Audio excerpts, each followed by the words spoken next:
다음 주 증시는 어떨까요? 4월의 첫 거래일 증시가 될 텐데요. 미리 전망을 해보겠습니다. 삼성증권 김용구 연구원입니다. 연구원님 안녕하세요. 예, 안녕하십니까. 네, 국내 변수로 어떤 점들 봐야 될까요?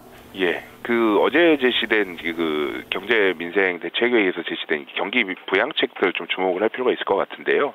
어제 이제 경제 민생 대책회의 통해서 2013년 신정부 경제정책 방향이 이제 제시가 됐었고, 아무래도 전반적으로 좀 확고한 어떤 경기 부양 의지를 확인할 수 있던 어떤 자리가 아니었는가라고 좀 평가를 해볼 수가 있고요.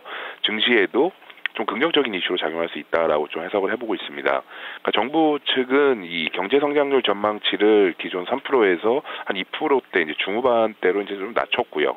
아무래도 이런 어떤 비관적 경기 판단을 좀 제시를 하다 보니까 이를 극복하기 위해서 좀 다각적인 경기 부양 방안들에 대한 좀 고민들이 좀 많이 제시가 됐다. 이게 핵심으로 좀 평가를 해볼 수가 있겠습니다. 차후 한국은행과 연계한 어떤 통화정책 공조 방안이라든지 또한 부동산 경기 활성화 대책 등이 이제 순차적으로 제시될 예정인데요. 증시 측면에서 이제 한 가지 주목해 볼 만한 부분은 현재 이제 이 경기 부양 차원에서 논의되고 있는 이 추경 편성 규모가 한 10조 원 내외 정도로 일단은 나오고 있는데, 물론 아직 구체적인 금액이 확정된 부분은 아니겠습니다만은 과거에 추경 편성 이후에 한 6개월간 평균적으로 이제 주가 추이를 한번 살펴봤는데요. 평균적으로 한 34.7% 정도 상승했던 부분을 발견할 수가 있었습니다. 이런 차원에서 한국 증시 역시도 계속 어떤 지연됐었던 정책 모멘텀이 본격화된다. 이 부분은 긍정적이다라고 좀 볼 수가 있겠습니다. 네, 그만큼 정책 수혜주들 다음 주에도 좀 봐야 될 것 같아요. 지금 다음 주면은 4월에 이제 시작을 알리게 되는데요.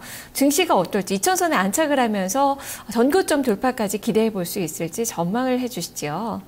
3월 증시를 이제 반출을 해보면요. 미국 경제나 이제 미국 증시의 어떤 호조가 코스피 하방 지지력 확보의 어떤 원동력으로 평가를 해본다라면은 이 아베노믹스를 바탕으로 한 어떤 엔저, 그리고 일본 증시의 어떤 상대적 강세가 우리나라 지수 상단의 어떤 강력한 저항 요인으로 작용하지 않았었는가라고 좀 평가를 해볼 수가 있겠습니다. 4월 달 경우에는 이러한 흐름이 좀 상당 부분 완화되지 않을까 보고 있고요. 또한 이 한국 증시도 이제 글로벌 증시와의 어떤 갭 메우기에 좀 나서지 않겠는가라고 좀 판단하고 있습니다. 그러니까 이유는 신정부 출범 이후 계속돼서 이제 좀 이렇게 지연됐었던 정책 모멘텀이 어제자로 어떤 본격적으로 좀 구체화되고 있다라는 부분이 될 거고요. 또 4월달 금리 인하가 상당히 유력하다, 이런 부분들을 좀 기대를 해볼 수가 있겠습니다. 아울러 1분기 어떤 기업 실적이 상당히 좀 양호하게 나올 수 있는 상황인데, 이렇게 될 경우 어떤 작년 4분기의 어떤 부진을 덮으면서 향후에 어떤 자신감의 회복으로 연결될 수 있다라는 부분에서 충분히 긍정적으로 볼 수가 있겠습니다. 또한 엔저 우려 역시도 일본이 무역 수지 개선이랄지 또 일본의 어떤 수출 기업들의 전반적인 실적 개선으로 직접적으로 연결되고 있지는 않는 상황이기 때문에 4월은 어떤 이 아베노믹스 전반의 어떤 우려의 어떤 피크를 통과하는 국면이 아니겠는가라고 보고 있고요. 이렇게 될 경우에는 일본의 어떤 증시랄지 일본발 어떤 이 모멘텀이 상당 부분 좀 감소 구간에 진입할 것이다라고 좀 보고 있습니다. 이는 반대로 우리 증시 측면에서는 좀 다시 이제 기지개를 펼 수 있는 좀 그런 어떤 배경으로 작용할 수 있다라고 보고 있고요. 그래서 저희는 한 4월 달은 한 1950에서 한 2100포인트 정도를 목표 밴드로 좀 보고 있고요. 2050 박스권 돌파 시도가 월중 계속해서 이어지지 않겠는가라고 보고 있습니다. 호재성 변수들을 더 주목을 하고 계시는군요. 자, 그러면 다음 주 증시를 어떻게 전망하시는 건지 전략과 함께 들려주시죠. 예, 결론적으로 지수 2000선 이하 구간에서는 이제 중장기적으로 주식 비중 확대하는 전략은 계속해서 유효하다라고 좀 볼 수가 있고요. 외국인 수급의 어떤 방향 전환, 1분기 실적 자신감의 회복이 이제 아무래도 핵심적인 배경이 될 것이다라고 보고 있습니다. 1분기 실적 경우 지금 추정치들 살펴보면은 경기 방어주들의 어떤 강세 계속되고 있습니다.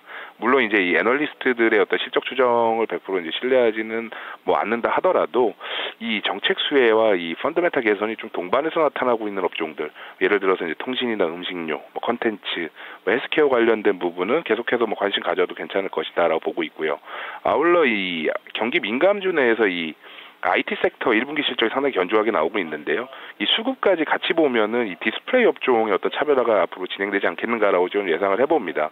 또한 이 중국의 절전형 가전제품 보조금 제도가 5월 전후로 해서 시행될 예정인데 이렇게 될 경우 이제 대형 내지는 좀 고효율 패널 쪽으로 경쟁력 보유하고 있는 우리나라 그 디스플레이 업종 반등의 어떤 시발점이 되지 않겠는가라고 좀 보고 있고요.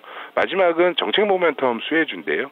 뭐 어떤 창조 경제, 일자리 창출, 어떤 복지 이런 부분 전반적으로 고려했을 때 IT나 뭐 헬스케어 그리고 미디어 컨텐츠 분야 수혜 기대할 수 있고요. 뭐 4월달에 제시됩니다만은 이 DTI 완화 등의 어떤 이 적극적인 방향의 부동산 활성화 대책이 제시가 된다라면은 뭐 침체 일로에 빠진 어떤 우리나라 은행주나 건설업종 반등에 좀 호재가 되지 않겠는가라고 좀 보고 있습니다. 이상입니다. 네, 알겠습니다. 말씀 잘 들었습니다. 네, 감사합니다. 내일 증시에 대해서 다음 주 증시에 대해서 미리 전망을 해봤습니다. 삼성증권 김용구 연구원이었습니다.